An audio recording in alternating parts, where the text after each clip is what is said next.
मैं जहां जाती हूँ मुझे बहुत फक्र होता है, लेकिन 10 दिन से मेरा मनोबल इतना कम हुआ कि मेरे ही इलाके के लोग इस तरीके से गाली गलौज करके अगर उदाहरण पेश करेंगे तो कहीं ना कहीं जवाब दे तो मैं भी हूं उसकी, आप भी हैं, मैं भी हूं। ये समाज को तोड़ रहे हैं आपको और हमें। इन्हें मेरी आपसे विनती है, मेरी गलती जहां हो मैं आपके बीच में आई हूं पूछने के लिए।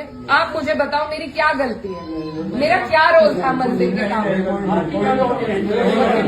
आप पे कोई आरोप नहीं है, आपकी कोई इसमें गलती कुछ भी नहीं है, आप पे कोई आरोप है। कोई आदमी बेवकूफ खड़ा है मुझे एक मिनट, मैं एक बात बोलता हूँ, ये जो लोग गाड़ी देने वाले हैं वो जो है वो वीडियो कटिंग है, वो मेरे गांव का वीडियो नहीं है, वो लोग मेरे गांव के बिल्कुल नहीं है।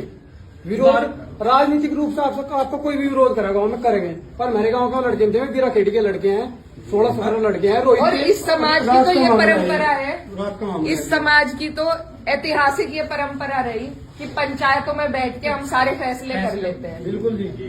तो अगर मेरी कहीं गलती है, मेरे काम में कोई कमी है, आप मेरे बड़े हो, आप मुझे बता सकते हो, मैं सुनूंगी, अपना सुधार भी करूंगी। आप मेरे से लड़ भी सकते हो, बिल्कुल जी। लेकिन हम और जो मेरी बहन बेटियां हैं इस इलाके की, उन्हें क्या कह रहे कि जो जिसे सांसद बना दिया उसे ही गाली मिल रही, तो और मेरी बहन बेटी कैसे सुरक्षित रहेगी? और अभी मामा जी ने एक और बात बताई कि किसी ने कोई टिप्पणी करी किसी और महिला पर, उनकी विचारधारा अलग हो सकती है, वो बीजेपी से हो सकते हैं, लेकिन उन्हें जो भी बातें वो कह रहे हैं सबको सब कहने का अधिकार है।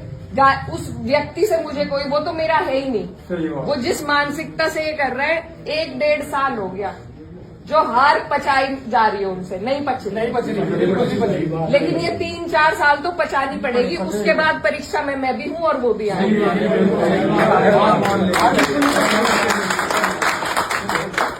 जब मेरी माताजी 2019 में चुनाव हारी थी, तो यहाँ से जो पूर्व सांसद जी थे वो चुनाव जीते।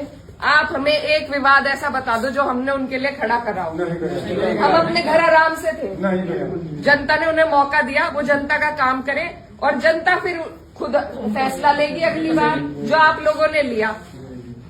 क्या वो अधिकार मुझे नहीं है कि मैं अपना काम करके दिखाऊं?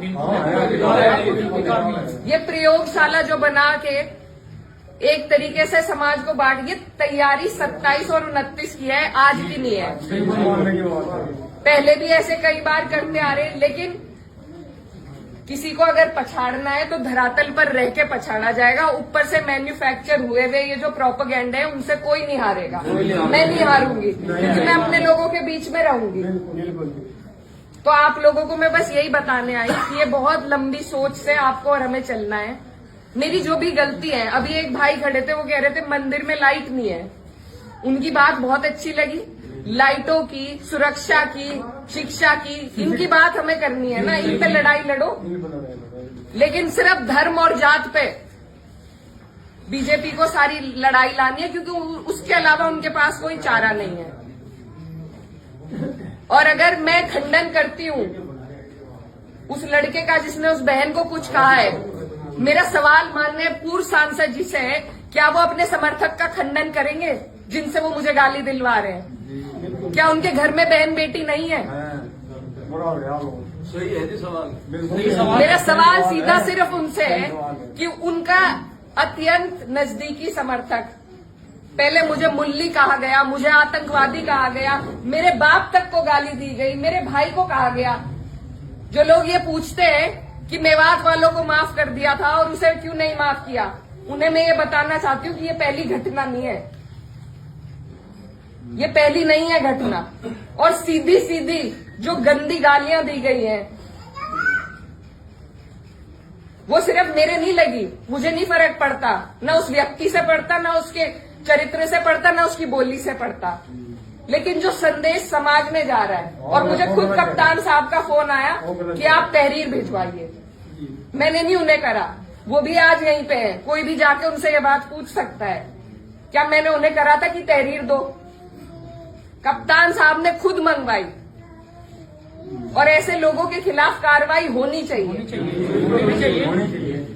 एक तरफ तो ये सरकार हमारी बहनों को एसडीएम की कुर्सी पर एक एक दिन के लिए बैठा रही है। जब उन कुर्सियों की शोभा ही नहीं रहेगी, कोई गरिमा नहीं रहेगी, तो क्या फायदा है वहां बिठा के, जब उन्हें कोई भी गाली दे देगा। मैं तो नहीं समझती इससे महिलाएं आगे बढ़ेंगी।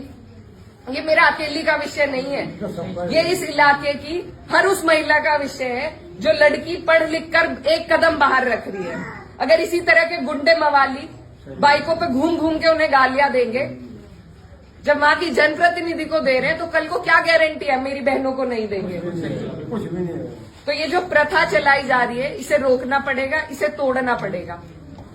हम अपनी एकजुटता से ही जवाब दे सकते हैं, और मुझे बस आपके आशीर्वाद की जरूरत है। और मेरा सवाल बस आप लोगों से है कि ऐसे लोगों को महापुरुष की उपाधि न दे, ऐसे लोगों को बढ़ावा न दे। इससे हमारा समाज टूट रहा है। हमें जरूरत है अपने समाज की तरक्की की बात करें, उन चीजों की जिनकी हमें जरूरत है। ऐसे लोगों को बढ़ावा देके इनकी ही राजनीति आगे बढ़ती है, इनकी रोटियां सिकती हैं, और कोई इनकी बात नहीं है, वजह नहीं है। तो मैं आप सबसे बस यही आग्रह करती हूँ कि मैं आपके बीच में हूँ। गांव का कोई भी बुजुर्ग मुझे बता दे मेरी क्या गलती थी, मेरा क्या रोल था, मैं पूछने आई हूँ। तो हमें भी नहीं पता है गाँव में जितने बड़े रात का मामला था, हमें भी नहीं पता। गाँव इस बात से आपकी कहीं कोई गलती नहीं है। हम तो पूरी यहाँ पड़े थे जल्दी दूर, ये पीछे तो हंगामा होता आया, एकदम गेट खोल के बाज गए। बट क्या हो गया गाँव में भाई? जिस दिन ये घटना हुई क्या हो गया मंदिर भाई? पे जिस टाइम हुआ था, 90% गाँव को अगली शाम को पता चला कि वहाँ सब कुछ हो गया। आसपास के आने का माहौल बचा दिया, जो आसपास खेड़ा खेड़ी खबर चली गई, और संगठनों में खबर चली गई, क्या छप्पर में खबर नहीं की? गाँव में निकल गए रुक के निकल गए। उससे पहले उन्हें गाली दे ली थी, यानी उन्हें पहले ही पता लग लिया था क्या हुआ है? धन्यवाद।